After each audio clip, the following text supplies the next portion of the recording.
Tunapozungumzia kuhusu kuwekeza, unapowaza kuhusu kuwekeza, jambo la kwanza kabisa ni kuhakikisha unawekeza ndani yako.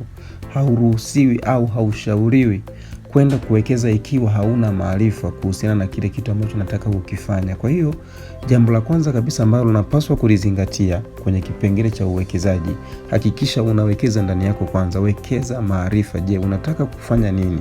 Ni kitu gani ambacho unataka udili nacho, unataka ushughulike nacho? Hakikisha umewekeza maarifa ya kutosha kwanza ndani yako kabla ya kwenda kufanya kile kitu. Maarifa yale yatakusaidia kuepuka hatari, maarifa yale yatakusaidia kupunguza makosa, na maarifa yale yatakusaidia kutengenezea nafasi nzuri ya kuweza kufanikiwa, lakini pia yatakutengenezea mazingira mazuri ya kuhakikisha mali zako hazipotei kirahisi. Unapokuwa na maarifa yanakupa mwanga wa kufanya kila unachotakiwa ukifanya ili uweze kufanikiwa na uweze kufikia ndoto zako kirahisi. Kwa hiyo hakikisha unawekeza ndani yako kwanza.